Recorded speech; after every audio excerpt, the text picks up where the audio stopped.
Sometimes when you're driving down the road all by yourself, you begin to hear a voice that tells you need to look around, pay attention.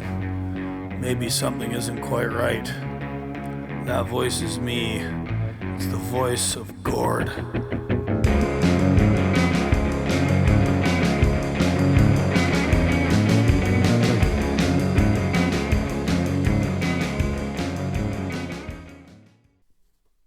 Hey everyone, good day and welcome back to another episode of Voice of Gord. Little intro here for you before we get to the show. Just want to say thank you very much for listening and being here with me.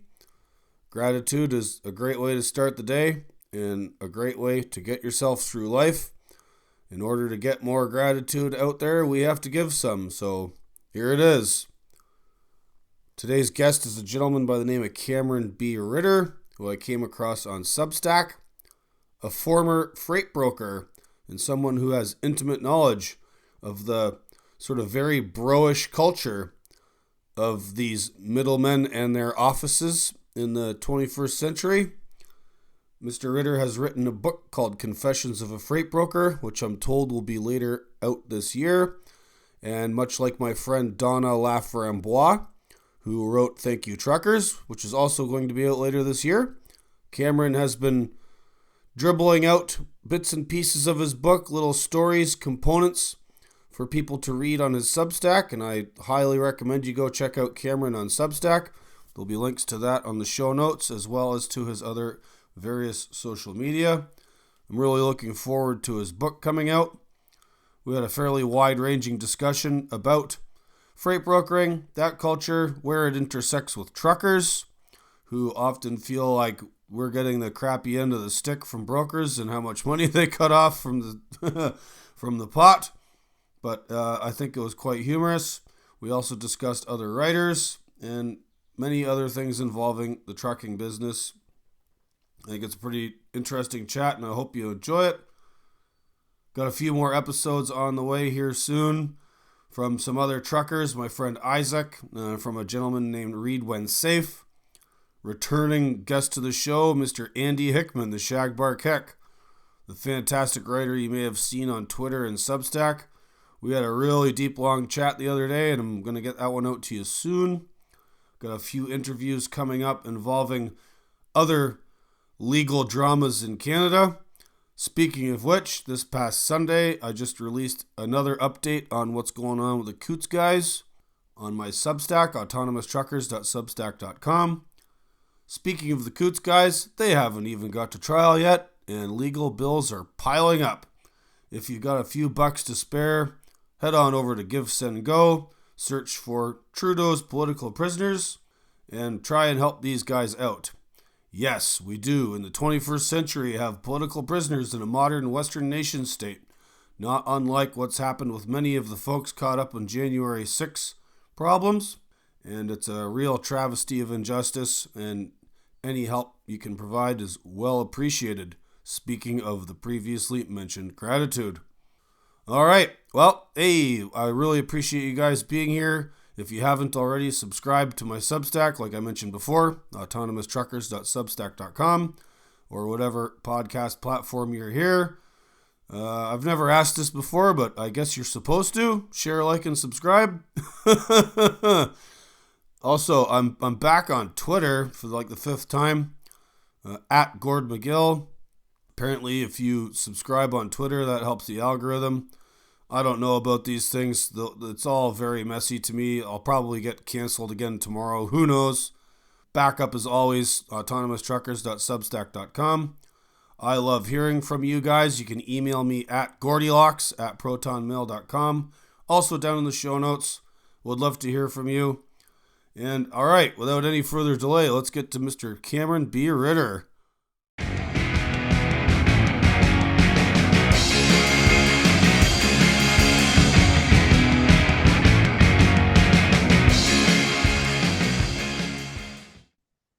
G'day, everybody. Welcome to another fantastic episode of Voice of Gord.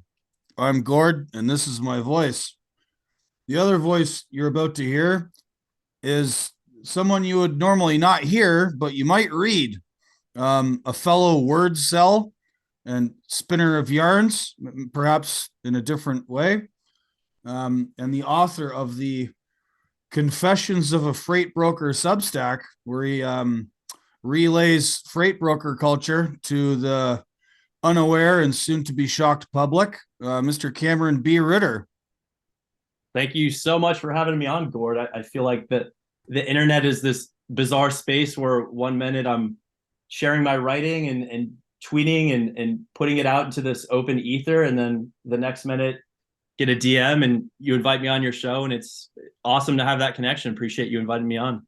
Yeah, well, I dig your writing, and we work in the same world, sort of. I mean, we both work in two of the same realms, but coming at it from different ends of the spectrum, so to speak, right? So, like, how long were you a freight broker for, and how did you get into freight brokering? I was in the freight brokering world for 5 years. So the way it started, I moved down to Austin and sort of washed up there. And at the time, it was 2018. So, the startup market was hot, interest rates were low, companies were throwing money around and hiring people, 15, 20 reps at a time. So I got my foot in the door at one of these tech enabled freight brokerages. And, I started in operations and worked my way up to account manager, senior account manager, strategic account manager. Eventually, towards the end, I had a team around me helping me book loads and doing ops, and got pretty big. I had 1 year where I did 2 million in net rev, which was pretty sweet. But ultimately, the business just kind of wore me pretty thin and had to step away from the world. But it's really, I got into it by mistake, which I think is probably how almost everyone gets into freight brokering. I don't know of any guidance counselors that recommend it as a profession. I think in fact, if they knew what went inside these freight brokerages, they would probably recommend that you not become a freight broker. So, so long story does short, it was a mistake. so you mentioned Austin. I recently was invited to attend the Future of Freight Festival in Freight Alley, Chattanooga, Tennessee, which seems to be alive with a number of freight brokerages and lots of freight bros hanging out in Chattanooga. I'm just sort of wondering, between Chattanooga and Austin, which one has more freight brokerages? Which, like, does either town have any particular advantage over the other or difference that you can expound on? Austin, I think the tech company or the companies here are primarily social media. There's some hardware, fintech, things like that. I think the freight companies here, there's only a handful that I can think of, maybe three or four freight brokerages in Austin. I would assume, I mean, Chattanooga's, there's so many trucking companies there. I would assume there's more brokerages there as well. Right. Have you ever been to one of FreightWave's events yet? I have not. I don't really attend the industry events. I haven't really put myself out there much. Really, I do the social media stuff kind of as a necessity, trying to share my writing, and really I prefer to focus on the writing itself. That's what I enjoy, and eventually the goal is to have somebody pick up my writing. I'm trying to find a literary agent to publish my book, Confessions of a Freight Broker. And in the meantime, really just using the internet as a tool to get my work out there. But no, I don't go to any in-person events. I got a 4-month-old at home, so I'm trying to minimize the travel at this point. Right. Fair enough. Yeah, I've got two young kids as well, which is why I'm doing a whole lot less trucking and a whole lot more writing these days myself. There you go. Fuller invited me down. I got a free ticket. I figured I'd go check it out. And there was a number of after parties after the actual sort of conference, glad handing corporate stuff going on during the day.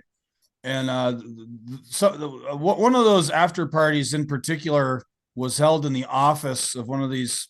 I don't think they were really a freight brokerage. They were kind of like, man, what were those guys called? Repower. They rent trailers from large companies with big trailer pools Mm-hmm. and like help them utilize their trailers, and then they like rent them off to various companies, and they sort of make all that stuff happen. But their sort of office layout and all the people that worked there were very young, and lots of bros and lots of beer, and sort of very very tech bro decor and aesthetic to the office, and the sort of vibe that was going on there when I showed up sort of fits some of the things you describe in your writing.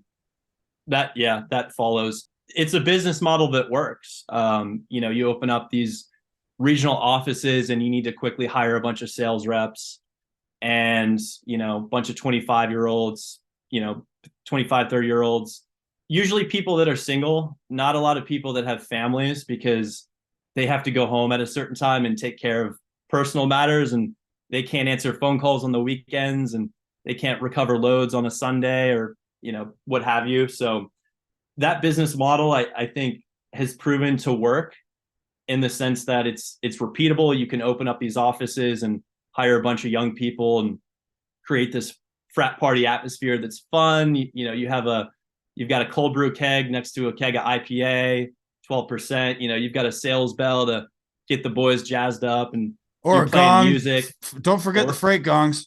Oh yeah, got to have a gong. So I mean, something shout out to Reed for his online gong shtick and basically making fun of everybody at Future Freight Festival with his presentation. I thought that was quite hilarious. Yeah, and I think really my perspective is that this stuff is all really interesting. Like, it's really interesting that there's this gigantic industry hidden in plain sight that underpins the supply chain and the American economy. Like, people don't know. Most people don't. I've never heard the word freight broker, and they don't know what they do, connecting loads with trucks and all the shenanigans that goes on behind the scenes. And to me, that's really interesting. Can I tell you a freight story that sort of inspired me to write the book? Sure, but at first I want to offer, you say underpins supply chains. Some might say parasitizes itself off supply chains, but carry on. I certainly wouldn't disagree with what you're saying there, but involved with the supply chain in some capacity. How about that? Sure. So this is in 2018. I'm new at the time. I'm a total scrub, doing operations at the time. And there's some guys that are selling loads. They're working the spot market. So they're calling customers. They're trying to win loads. And then, as quickly as possible, posting those loads online to load boards and praying to the freight gods that they find a truck for less than, what the customer's paying them. And these guys they were calling this lumber shipper. I think it was down in Woodville, Mississippi. The guy's name might have been Jimbo, if I remember correctly. But so they're calling this lumber shipper, and they're trying to win loads. And Jimbo's got a lane, I think it's Woodville to Albuquerque, New Mexico. And he's used to paying like, I don't know, $3,000, $3,500, something like that. So these guys, they go and call Jimbo, and they give him a quote. They say, hey, I got a truck, just around the corner from your warehouse. I can do your load to Albuquerque. I need $4,500. And he goes, oh my God, that's crazy high. I'm used to paying $3,500. You're quoting me $4,500. Something must have happened overnight in the market. That's what he's thinking to himself. So, my friends, they close up the call, and then somebody else from a different phone number, they call Jimbo as well, calling them about that same load. And they say, hey, Jimbo, I've got a truck, perfectly good, empty, ready to go, right around the corner from your warehouse. I only need $3,750. All of a sudden, sounds like a pretty sweet deal. Sends them the load, they lock it in, they make like $750 on the transaction. And I was just sitting there thinking like, geez, this is crazy. Like, does anyone see this? Is that like unethical to anybody else to create a fake rate that's, inflated and extra high, and then coming in and undercutting that fictitious rate to win the load? I didn't say anything. I just kind of sat there and thought to myself, like, this is really interesting what just happened. That truckload of 2x4s going to Home Depot, how it got there, the people involved, the people that are making money on the transaction. So over the course of the next 4 or 5 years, I just sort of observed. I talked to friends at other brokerages. I read the news, and I assembled all these stories. And that's the premise of the book. I don't know how much you hang out on the Discord or on FreightX. I mean, I'm not on FreightX anymore. peace be upon my 4 Twitter accounts that have all been suspended. But anyways, there's this organization who some of the Discord guys disparagingly refer to as the Tuna Boys. Tuna Boys. Tuna, it's a play on the acronym, which is something like the Truckers and Owner Operators National Association. I don't know. It's some sort of loosely affiliated trucker advocacy group that's actually been gaining a head of steam. They've been getting a lot of play in Overdrive magazine, and their like number one issue is broker transparency, to like take out the guys that are gonna, mac on Jimbo and avail themselves of $750 rather than the trucker getting that. Mm-hmm. I'm not 100% like on either side of this debate. I just sort of watch it from afar because, like, I understand the sort of necessity for brokers. Like it pays to have a middleman sometimes because you don't know about all the potential markets in any particular given area, right? It's hard. Mm-hmm. It's hard to have that knowledge. And sometimes having like a broker or a sales guy in between to make the hookup for you is valuable. And that's worth paying a premium. And then the broker takes the cut and pays whatever carrier they find or vice versa. But I also, it comes through in spades in your writing that there's some assholes greasing this for everything it's worth and extracting and parasitizing a lot of value out of the industry by using this business. Well, look, I think that some brokers provide value. And I think clearly, if you look at the industry landscape today and how fragmented it is, we obviously need brokers right now. I kind of look at it like Wall Street. Most people think Wall Street is evil. I certainly wouldn't disagree with them. I think we need this mechanism to allocate capital and to create capital markets to keep the economy flowing. That being said, there's all kinds of evil stockbrokers that take advantage and short emerging market currencies and flip companies upside down for profit. I view it the same way in freight brokering. I think you need people that can think strategically and connect trucks with loads and create efficiencies with backhaul opportunities to help truckers get unstuck from dead markets. Those things do happen. I mean, I don't want to be mistaken. There are people that do really good work and provide value to both shippers and truckers. Right. Yeah. However, my uncle was one of those people. I don't know if you ever listened to one of my earlier podcasts. Was with my uncle Chris, who was one of Canada's sort of first freight brokers. Him and his business partner Jeff and my aunt, the three of them established a freight brokerage in Hamilton, Ontario in 1984, 85. My uncle went on to retire from that, sold out his half of the business to Jeff. Jeff later sold it to these guys in Texas. The guys in Texas later sold it to Uber Freight. So the company my uncle started is now the bones of Uber Freight Canada. I'm going to listen to that at some point. I've checked out the last 2 or 3 pods, but I'd love to hear how the business was different. Maybe it wasn't that different at all. I understand that brokering started in America around 1980 after the Motor Carrier Act kind of set the market loose and created, free market pricing. And then you had American backhaulers coming in. And then, over the couple of decades, all the 3-letter brokerages opened up regional offices everywhere and kind of using this model of hiring young, impressionable kids and, grinding them through training programs that I describe in my book. But clearly we need brokers today because of how fragmented things are. But I think focusing in on that problem of trucking being so fragmented, I think at some point in the future, you really wouldn't need nearly as many people in the middle. And I don't want to say just freight brokers, because I think dispatching services, taskmaster services, people that do tracking and tracing, I think there's a lot of redundancies and people that are being paid to do low value work that could be doing much higher value work and growing their bottom line and talking to customers and solving problems. But because today we're stuck in a situation where I think there's 1.1 million MCs in America, 18 to 30,000 freight brokerages in America. And then of course, everyone's on their own tech stack. There's a need for lots of people to connect those dots. And so that's the problem that I do think in the future, you'll start to see the numbers come down. Yeah. One of the things I noticed, speaking of tech stacks, a number of companies that were at Future of Freight Festival in Chattanooga were offering basically like trust and confirmation software, where basically there's just so many, and this is, I guess, this speaks to the sort of trucking business as like one of the vestigial remains of a low barrier to entry, somewhat free market. And there's just, as you mentioned, a gazillion of MCs. There's been lots of money floating around, so it was easy enough for guys to get trucks. And so there's tons of these small trucking companies around, although roughly speaking, the number of trucks on the road, I think I saw a statistic like it's roughly 50-50 large fleets versus small fleets and independents. The actual number of trucks, the number of companies, there's way more small companies, but the actual capacity on the ground, it's 50-50 split between big and small.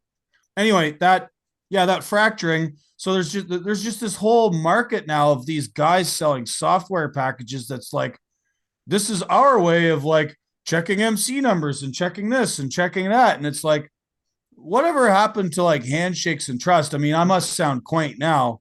It just seems to me like there's this whole ecosystem of freight tech and software that's just verification and checking on stuff. It seems so strange to me.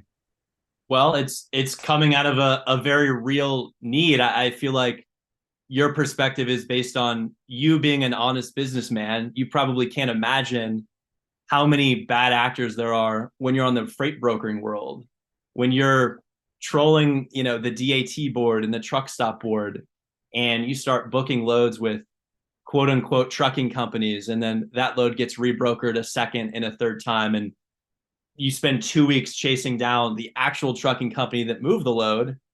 And then you sit back and think, Jesus, man, if I could just have verification that who I'm talking to is who they say they are, and they also have a valid MC and truck in their fleet, that would solve all kinds of problems.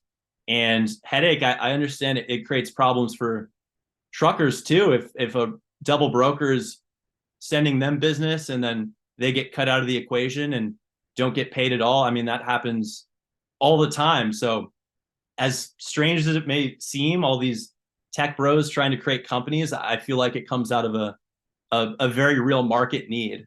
One of the things I noticed in your writing is you alluded to some of these bad actors, at least their geographic locations, if not exactly who they are. I would imagine you're thinking about the security of your family and your child. Particular areas of California and Chicago. Everyone knows the Chicago White Volvo Mafia, which is mostly Eastern Europeans, using lots of drivers who either don't speak English, don't have work visas, just get over here, get in the truck, and we'll figure it out. And then the Armenian gangsters down in California.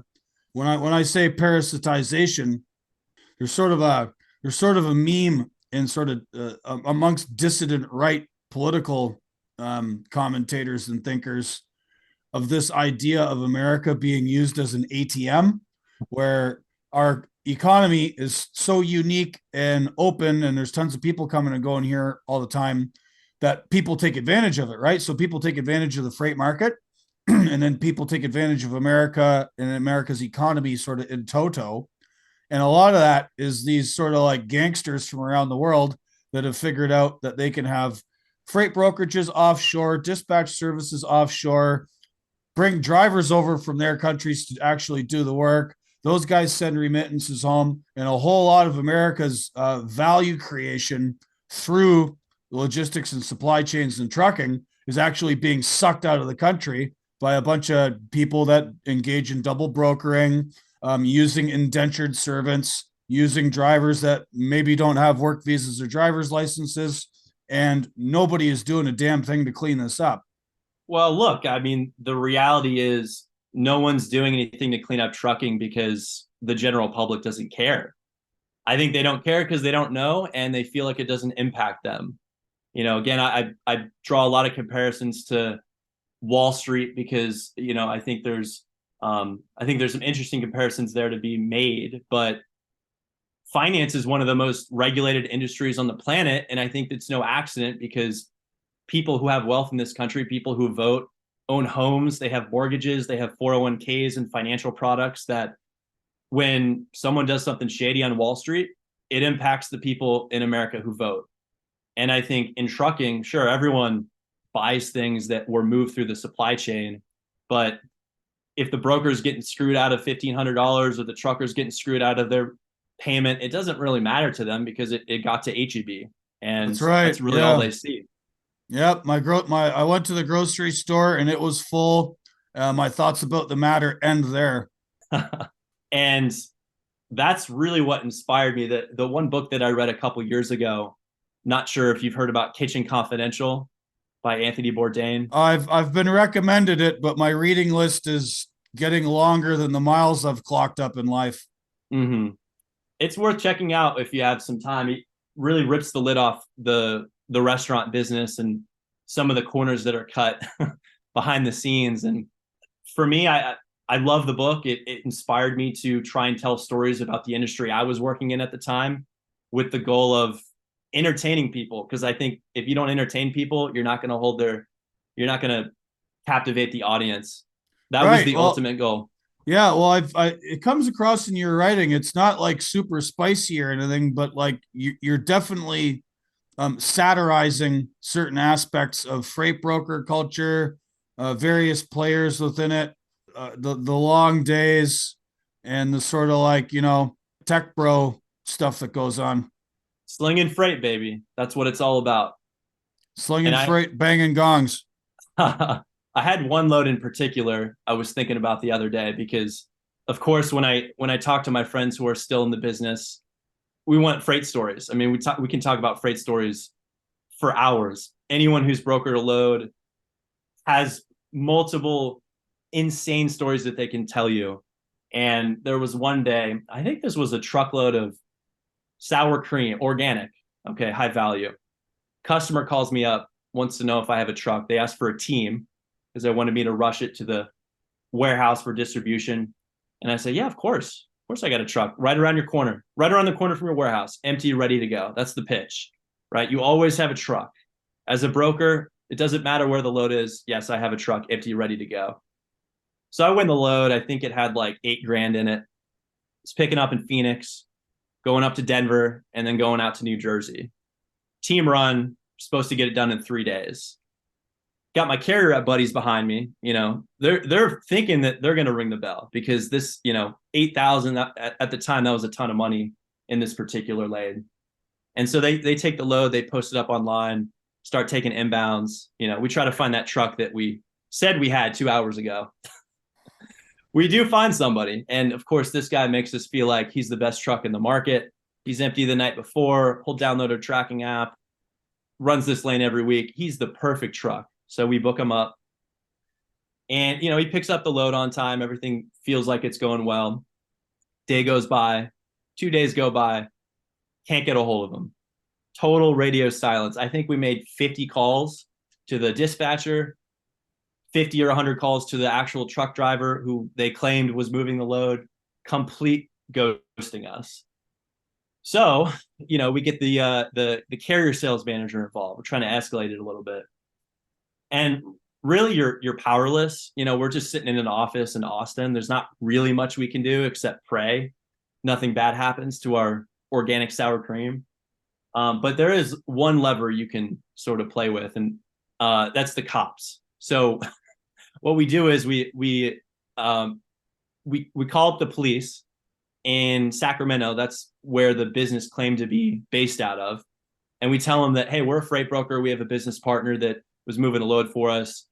We haven't heard from them in 3 days. We're worried about their well-being. So the police agree to do a wellness check. And they go out to the house where the dispatcher allegedly lived and knock on his door. And I guess somebody saw it because we get a call the next day from a person named Yuri. Yuri says, hey, I'm the dispatcher's brother.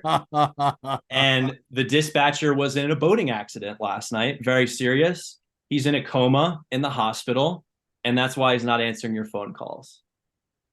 At that point, it's like, look, could this be true? Yeah, of course it could be true. You run into this stuff like once a month as a freight broker. There's some crazy story that you're told as to why they can't tell you where the truckload of organic sour cream is. I have a similar story to that from the driver's side. Okay. When I was a young guy, 18, running around local Southern Ontario, worked all day on a Saturday, and we were really short of empty trailers to available for reload on Sundays. Sundays we would load up trailers with steel out of this one warehouse so they could go out Sunday night for Monday delivery throughout the Midwest, Northeast, Jersey, Boston, Chicago, wherever. Anywhere was sort of within a 10-hour drive of Hamilton. Mm-hmm. And we were so short of trailers. And my boss says to me, he's like, I've got this, this inbound load. And apparently it's going to some joint in Aurelia, which is about an hour and change north of Toronto. I've never been there before. My boss has never been there before. Got the load through some broker. And the broker said to him, like, oh, yeah, that place, it's a 24/7 operation. They're open all weekend. So my boss, because he was in a hurry and too busy, never fact checked this. But mind you, it's 1997. This is before the internet got really popular. Things were still done on the phone and on trust. He says to me, it would be really, really good if you could go up to Aurelia. I know you've had a long day. I'll send you with a truck with a bunk, get the load off, have a sleep, come back to the yard, and then we'll start loading trailers Sunday morning. I'm young, I'm 18. I'm like, hell yeah, let's go. So away I go up to Aurelia, and sure enough, doesn't a snowstorm roll in? So it takes me an extra hour. Like normally that would be from Hamilton to Aurelia would be hour and 15, hour and a half. Takes me like 2.5 hours to get there. I roll into town around like 11 o'clock at night. And for the life of me, I can't find this place. Like the address is wrong. I'm looking at a map. I'm just absolutely flummoxed. Like I cannot find this place. I'm driving around Aurelia. I go through like a police check stop for like people looking for drunk drivers. Right. So they're like, hey, driver, you've been drinking? I'm like, no, I'm lost. Can you tell me where this place is? And the cops didn't know. So I end up pulling up by this gas station and I go inside. It's open. And I've got the name of the receiver, the guy who's supposed to be in charge of this plant in Aurelia that's supposed to be open 24/7. So I look up his number in the phone book and I'm like, okay, that's the guy's name. This is the guy's name in Aurelia. Hopefully this is him. So, whatever, put the quarter in the payphone. You remember those? I don't know how old you are. 30. I've seen a payphone. Right. Well, I used them on the regular back in the before times.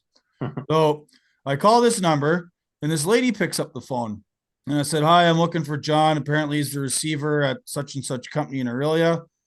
And she like goes dead silent for like 2 minutes. And I'm like, hello, is everything okay? And she comes back and she says, I'm terribly sorry. John died about 6 months ago.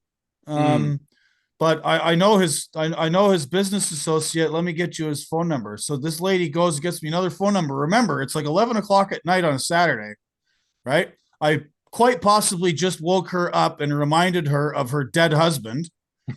So she has to like get this phone number to give to me. I call this other guy. I tell him what happened. I'm like, hey, I'm here to unload this truck. And they told the load broker said like you guys were 24/7.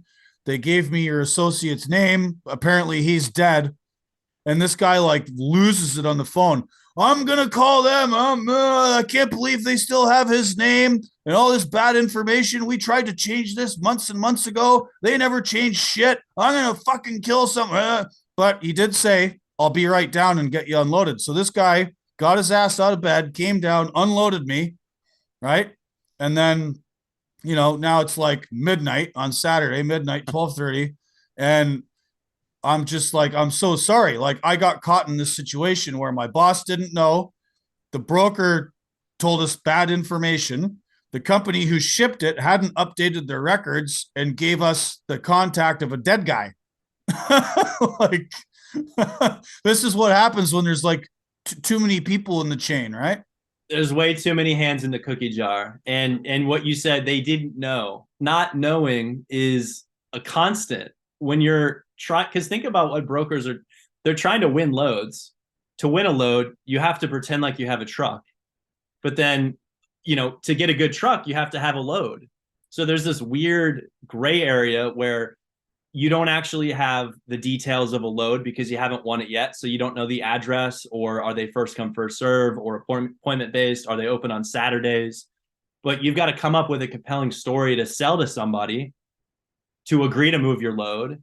And that's really what it's all about. But in the meantime, you have very incomplete information. And meanwhile, you've got your buddy next to you. He's booking loads too. It's one pie. So if he books a load, you can't book it. And you've only got 3 months to prove your worth to your manager. Otherwise, they're going to fire your ass. And so it's this whole environment. It's a pressure cooker sales environment. Get you in, give you a phone, get you a sales script, make 200 calls a day. And if you don't have success early, you're gone. You've got to go back to bartending. So I would argue a lot of it is around the culture that's created. And that culture is a product of just how high pressure things are for freight brokers. So in your experience, in the 5 years you did freight brokering, all of the people you saw come through brokerages, like how many of them had like pre-existing experience in the business, like had been involved in trucking or some other part of supply chains, or like how many of them were, as you say, bartenders? Well, there are a lot of sickos that can handle the stress, the ungodly levels of stress that come from success in freight broker. Because as you get more successful, you get more lanes, you get more freight. There's more truckers that you have to coordinate with on a week-to-week basis, and you just start to build things up. And there's just more for you to manage. I couldn't handle it. I'll be the first to admit that the stress got to me. And the drinking and the anxiety and constantly being ripped out of the bed on weekends to answer phone calls from people that wanted to kill you. I couldn't handle it. But there are some people that can. And they bounce around from brokerage to brokerage. The market's cyclical, as you know. So right now with rates being down, a lot of people are getting let go. They'll find work somewhere else.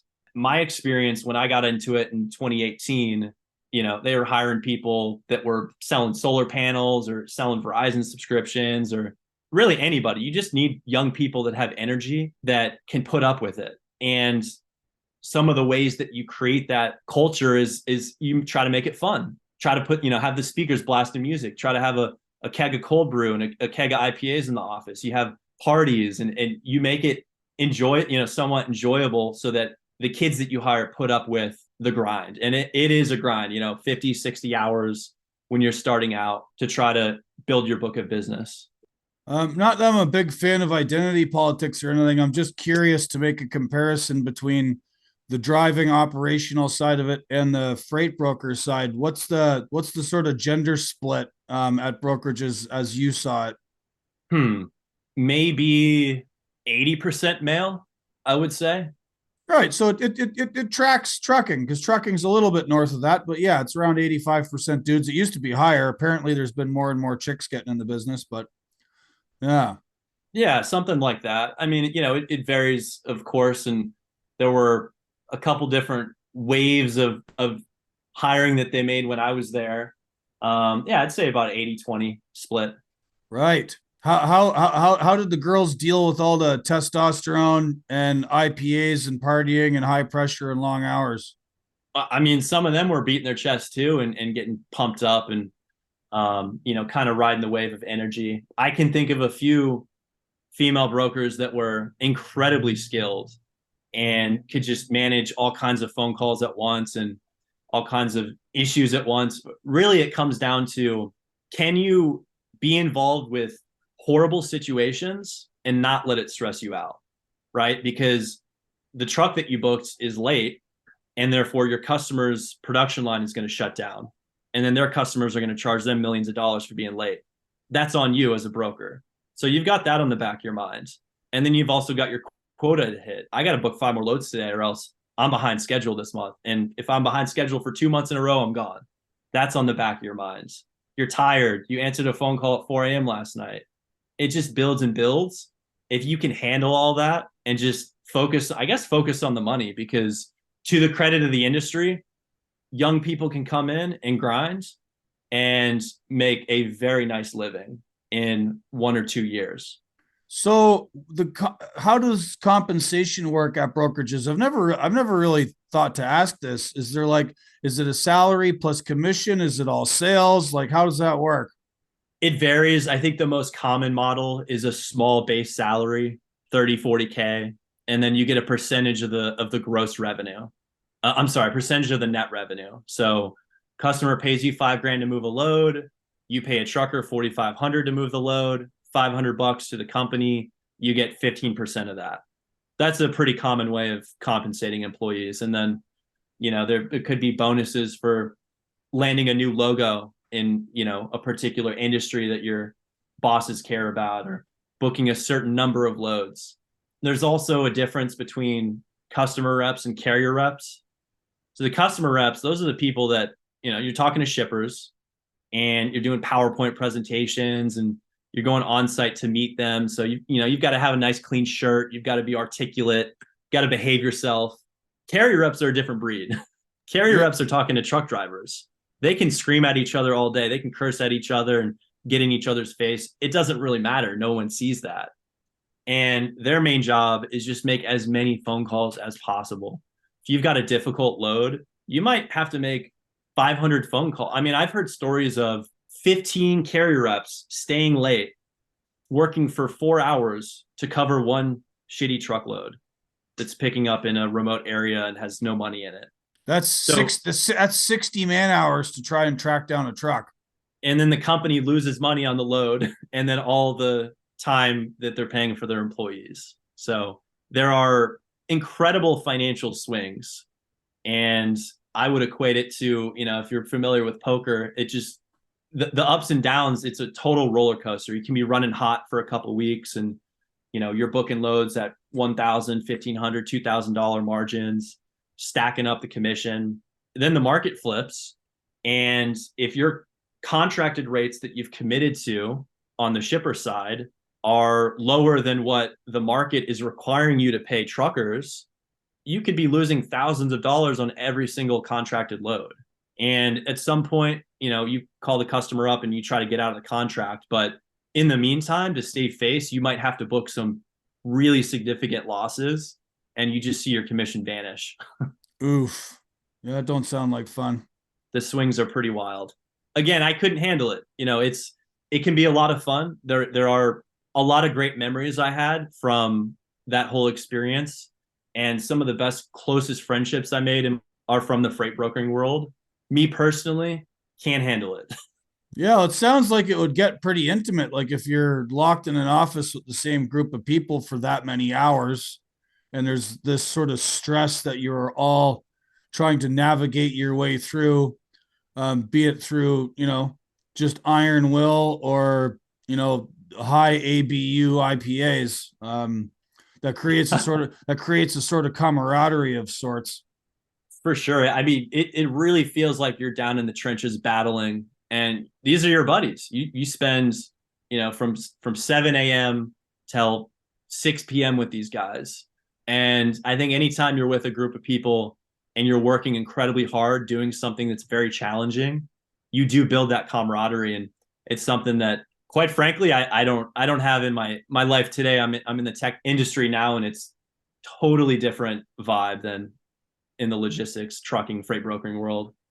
Do you think that vibe is different in part because of who you're dealing with? Like you mentioned, freight brokers, you sort of have the customer side, and then you have trying to get loads and get trucks. And those guys, dress as they will. They have tattoos and yell at each other. I'm guessing that doesn't go on as much in tech, or maybe it goes on more. I don't know.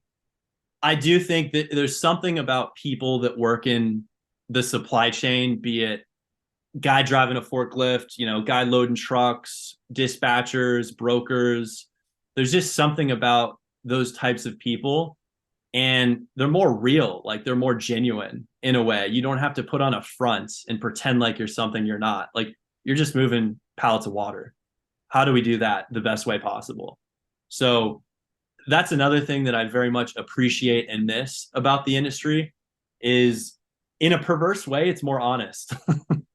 I know people lie to each other, and so that's but the way that people interact with each other on a personal level, I feel is more honest because when you're at a brokerage, when you're at a trucking company, I imagine it's just about the bottom line.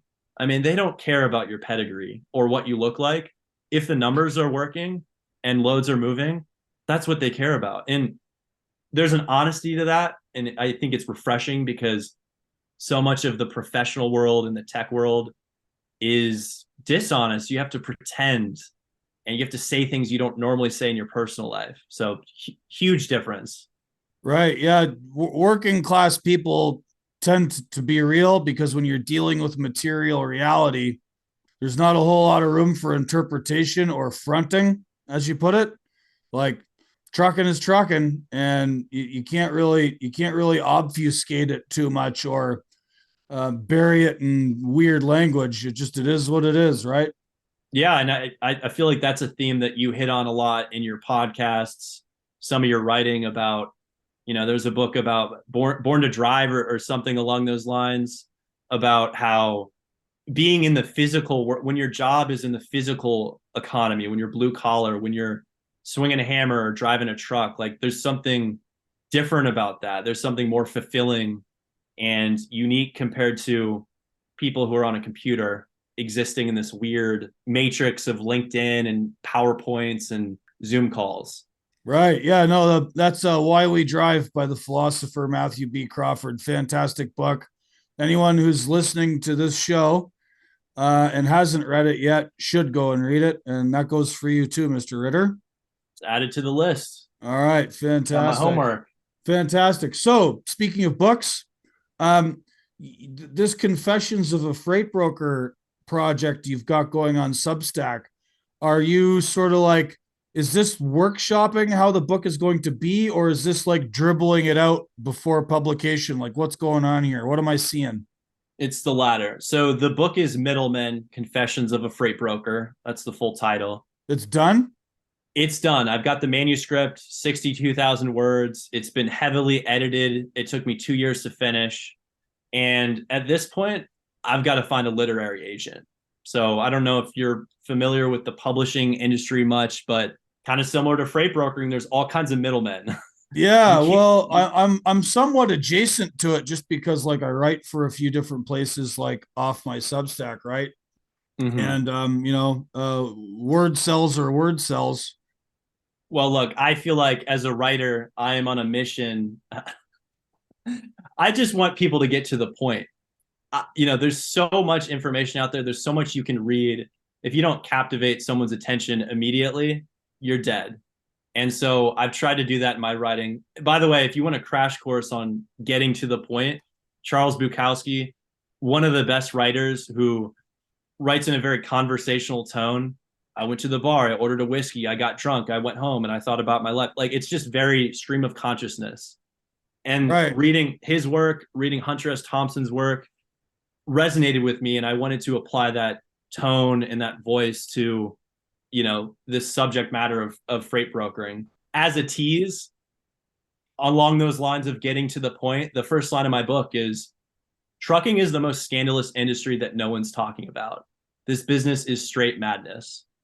So right away, I'm trying to hook people and explain that's really the thesis. And the 16 chapters of zany, bizarre stories of how freight brokers move loads, how truckers work with them, all tie back to that point. Right. Yeah, no, that's a good point about trying to hook people. And part of that is like the ever narrowing attention spans.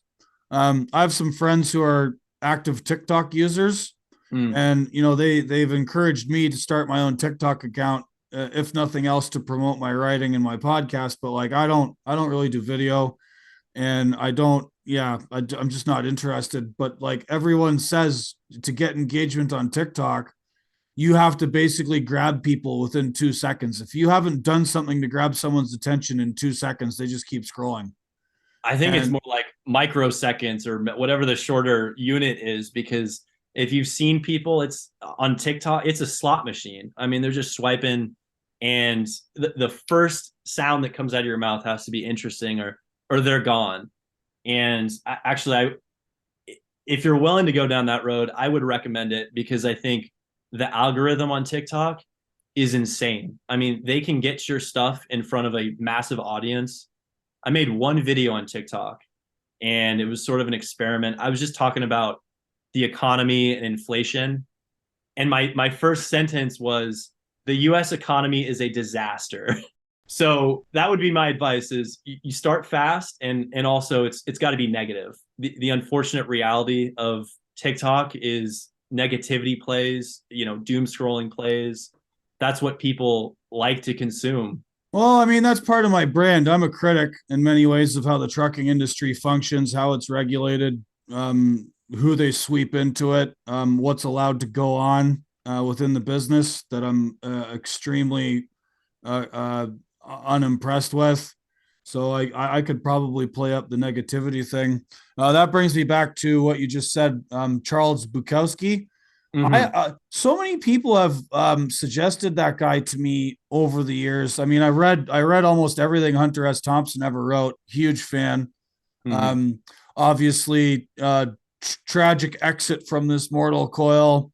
Maybe could have drank a few less bourbons and snorted a few less lines, and you might have stuck with us a bit longer. But great writing nonetheless. But Bukowski, I've checked, I've casually glanced at some of it, and he just seems like an angry, nihilistic, like just constantly PO'd sort of dude. Very nihilistic, very Nietzschean in that way. I vibe with a lot of what he says because, he kind of riffs on like how mundane and ridiculous modern life is, and really kind of calls out, like, everyone's in this daze where people are like working their whole lives. They're waiting until retirement to do anything interesting. They're focusing all of their energy on paying their mortgage and getting insurance to cover the mortgage, and then insurance to cover the insurance.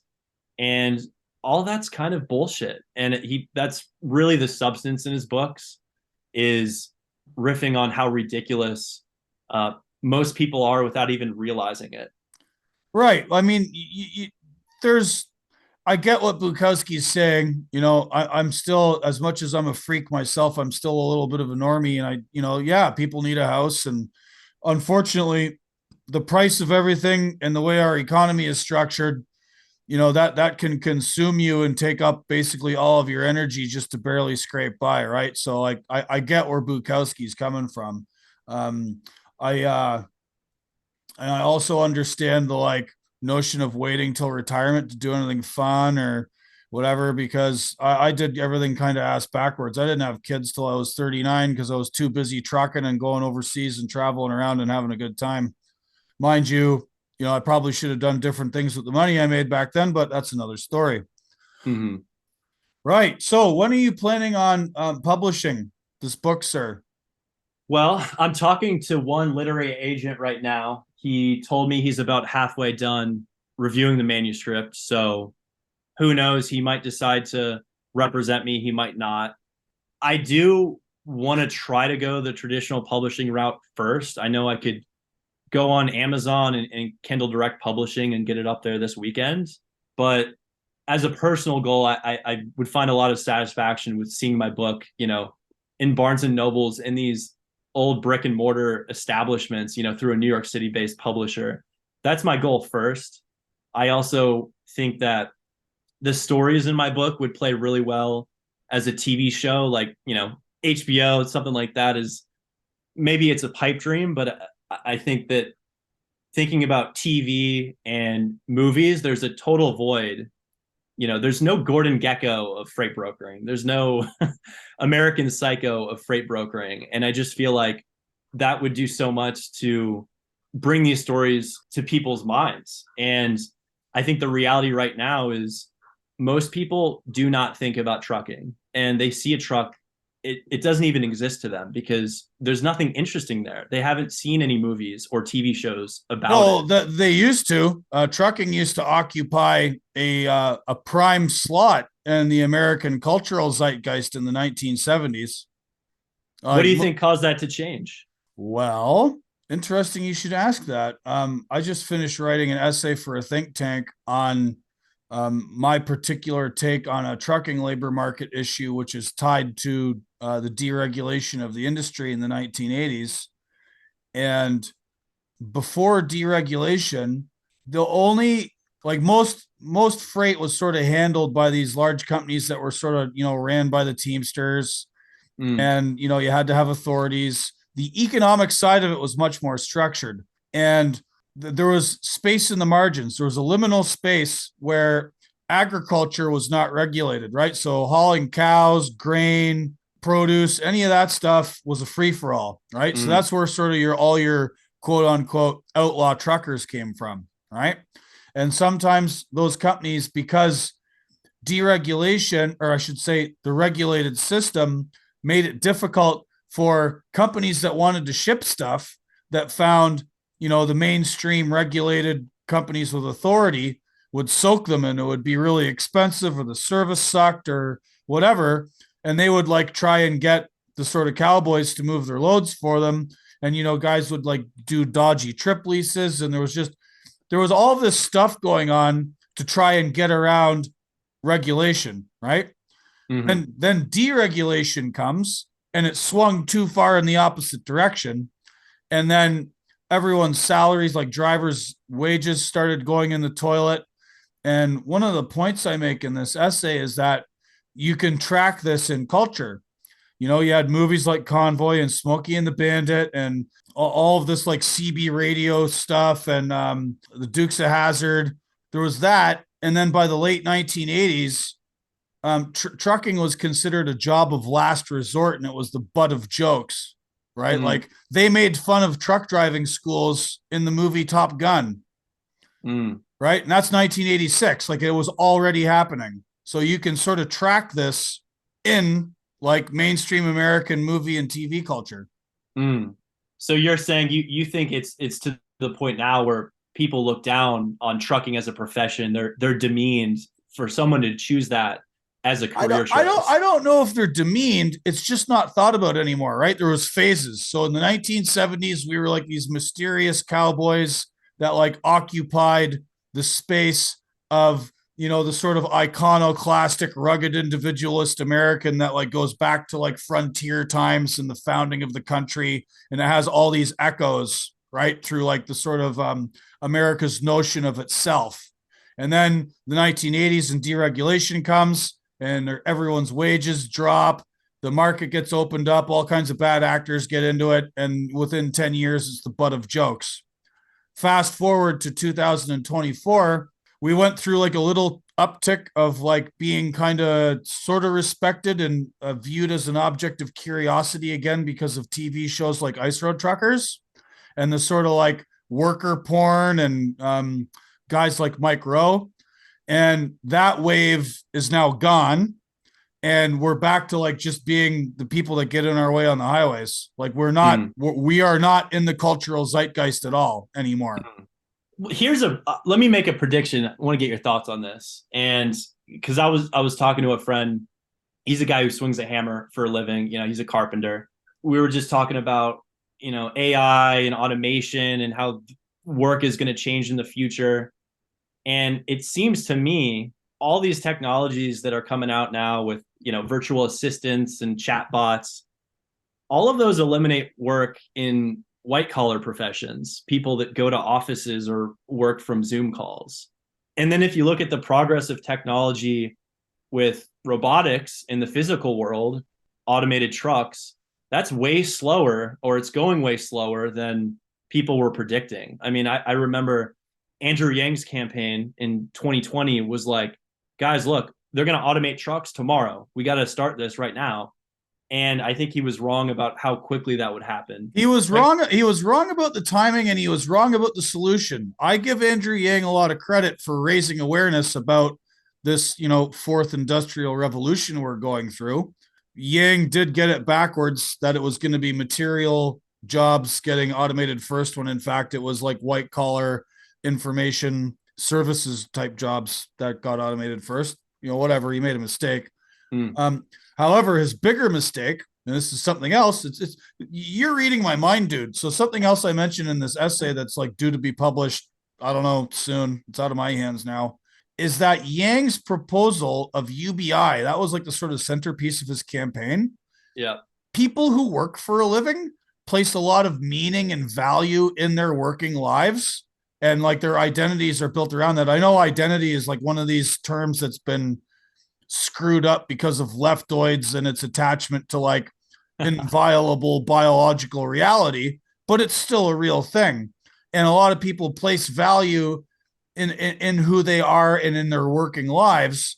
And if people like Yang and all of these like rationalists and worry cells and the less wrong crowd, and like if they think UBI is going to be the cure for things, they got another thing coming. I don't want a handout. I just want to go do my job. That's how like, yeah, lots of jobs suck. Lots of people would rather work less, but UBI is not the answer, because that like basically eliminates everybody's meaning. And when you do that, the social consequences are going to be off the fucking hook, dude. Like they can't, Yang's wrong. All the UBI people are wrong. Well, you mean people aren't going to be sitting around writing poetry with all that extra time on their hands?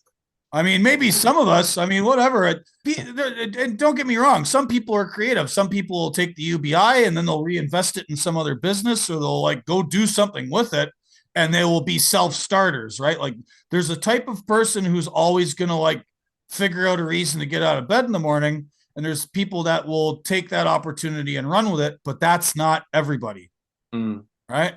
You mentioned meaning and how some people's professions contributes a lot to their meaning in life, their place in life. When I think about technology, I feel like this stuff is inevitable. I feel like robot trucks are coming. I think the only barriers to them replacing human truckers are regulatory pushback. Of course, unions are going to fight it, and capital, because these companies need a ton of capital to accumulate test miles and make their case to the public that they kill fewer people driving than humans do. So I don't know when that's going to happen, but I feel like it's inevitable that, I'm not going to say all, because even in industries that were almost entirely replaced by technology, like you think about farming, 100 years ago, everyone farmed. Now it's what, 5% of the population? I could see something similar happening in trucking, where there's still like this cottage industry of people driving trucks, and that's a big part of their identity and their career. But most of the long haul truckers from point A to point B, where it's a simple lane, are driven by robots. I don't know. How do you see that? Do you think it's inevitable? I don't know if it's inevitable. It seems likely. Inevitable, I don't know. That question remains unanswered to me. As far as how it's implemented, first, you're probably right. Most people I've discussed this topic with are in agreement that the point A to point B interstate lane, some human takes the trailer to a drop yard. The human gets the robot truck hooked up to the trailer. Away it goes. Trailer stops at certain points along the way. A human gets out, is waiting there for it, checks all its tires, checks everything. It keeps going. It gets to point B. Robot truck pulls out from under the trailer. Human gets in, does all the deliveries. That's probably how it's going to start. Follow-up question to that. Curious about your thoughts. Now that I'm got some distance between me and the freight brokering world, a safe distance, and now I'm transitioned into the logistics tech space. It's been a brutal couple years for log tech. Convoy completely shut down. Uber Freight laid off a bunch of people, dozens of companies. And I sense that people are almost cheering for it. Like, oh, look at these guys. They're so arrogant and pompous. They thought they could automate, the antiquated world of logistics, and, screw them. And, people almost cheering these companies going under. And I was curious about that perspective and why you think they failed. Is it really that the tech doesn't work, or is it more that they ran out of capital trying to implement tech in a landscape where everything is very disjointed and everyone has different tech stacks and there's a million different service providers to move one type of commodity? I don't know. It seems to me that sector. Let me give you an example. I'm going to give you an analogous situation. Okay. Mm-hmm. I went to the Mid-America Truck Show last year for the first time, and a lot of the load board guys were there. A lot of the sort of tech people were there. And there's a lot of services. Everybody wants to do a service. Everybody wants to like offer you a tech solution. And you see that in like, logistics tech, freight tech, all that stuff. And I don't want to like cast aspersions on anybody, but it seems to me that there's an overcapacity of people in the market of making things that don't require you to sweat or to put in the hard yards, right?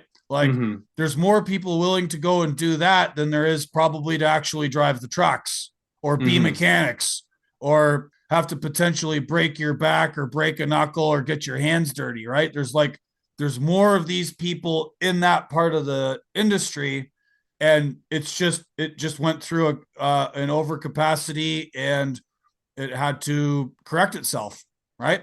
And that's not like, I don't have any moral judgment about that. I'm not going to like point and go, ha. I don't want to be that guy, but it just is what it is. That's my perspective. Is there's way more people that want to do easy email job shit than there are people that actually want to do the work. And that just resulted in an overcapacity. Then plus lots of easy money, lots of VC investors trying to throw money at like the latest new blingy shit. And they did the original tech bubble over again, but they just did it in freight tech, right?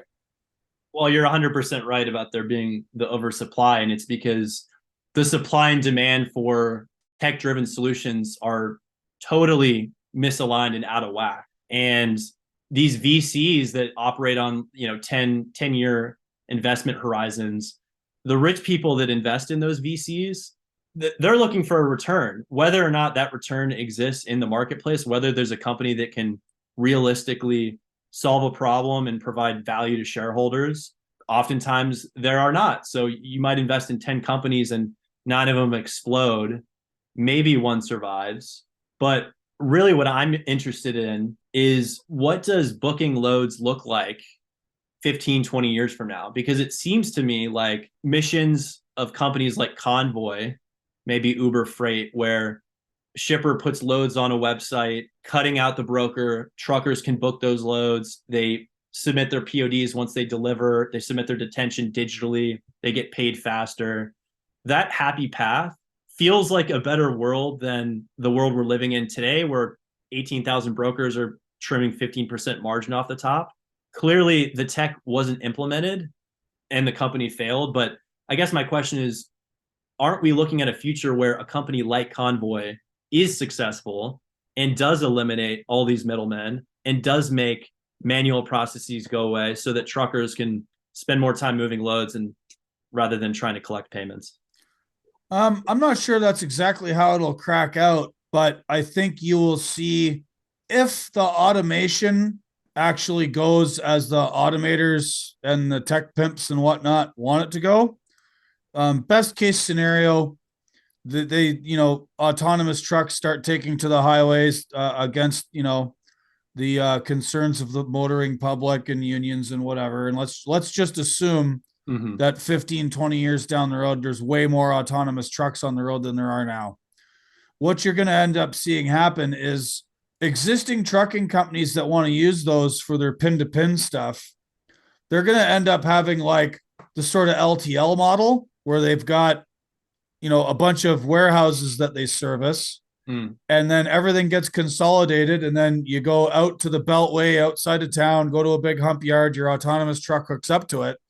And the people that have the capacity to do that, have the capital to buy the trucks, have the licensing that comes with it, because the government's probably going to get up their ass in this too.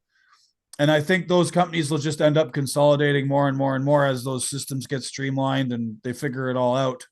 And there's probably going to be a lot less independent truck operators on the road. And then when there's less independent truck operators, there's less necessity for your spot markets.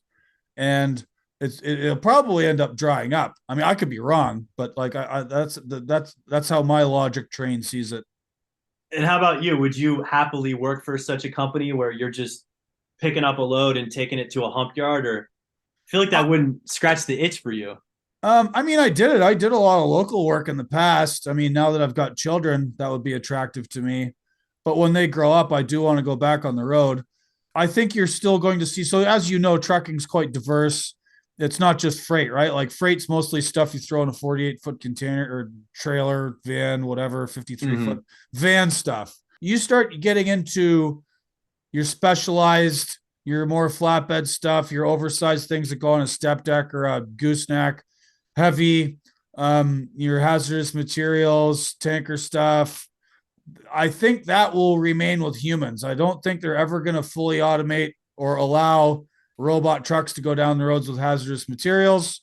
Oversized is always going to require people because there's like a whole team moving it, wide load escorts, cops, engineers. That's always going to have a human driven truck, I believe. And then the sort of vocational trucking, like my last job was hauling logs. You have like a hydraulic picker. Someone's got to drive it. Someone's got to be able to identify the different species of logs. I don't know that they're ever going to get an automatic truck to navigate bush roads, So like your oil field stuff, logging, mining, anything out in the sticks, agricultural farming, trucking. I think a lot of it is going to have people involved for a long time. But the freight market will probably get automated first, and then you're going to see a series of consolidations. There's going to be a lot less drivers in that. Well, it sounds like even as the tech pimps start closing in, there'll still be a nice niche for you to carve out for yourself. Right. I've always operated in the niche. Like I said, I've always done heavy, oversized fuel, logs. I've always done oddball stuff. I've never really been a freight guy. So can I ask you one more question? Yeah, sure. Shoot. Not to flip the interview around, but I'm curious because in my last job, when I was talking to truckers, they wanted to get me off the phone as fast as possible. So I didn't have time to just shoot it. Right. Go for it, man. Is there something about trucking that would shock most people? What is it about trucking that most people have no clue? How much of our time gets wasted and abused and we're expected to just eat it? Detention denied. Yep. Just how like, I think people sort of have a rough understanding of, the lifestyle and being away from home, but the actual, like, especially in the world of freight, which is why I've tried to avoid it so much, is just the millennia of people's time that gets wasted.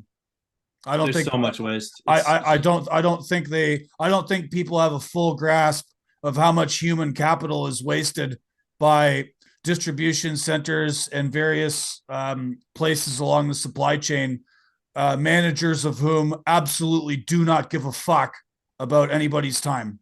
It's just mayhem. It's total mayhem. Yep. Right. Mr. Ritter, Confessions of a Freight Broker, publication TBD. I really dig it. I think people should go subscribe to your Substack and check it out. I think it's pretty good satire, and I hope you continue to make a go of it. Well, appreciate it. I'll certainly share the news once I get published. If your listeners like what I have to say and want to learn more, follow me, CameronBRitter.substack.com. I won't blow up your inbox. I write short stories based on my experience in freight brokering. I post maybe 2 or 3 times a month. So it's good stuff if you want to check it out. It sure is. Where else can people find you besides Substack? That's the most active place. I'm also on Twitter, though. So at Cameron B. Ritter on Twitter. X. Sorry. It's X now. Forgot. All right. No comment until I get my accounts back. And for those who aren't, I'm going to pimp my boy Reed's Discord, Lost Freight. Come join us for more freight nerdery, trucking nerdery, and as you put it, general mayhem. Thanks for having me on, Gord. Appreciate it. Yeah, no sweat, bro. Thank you. And way of the road.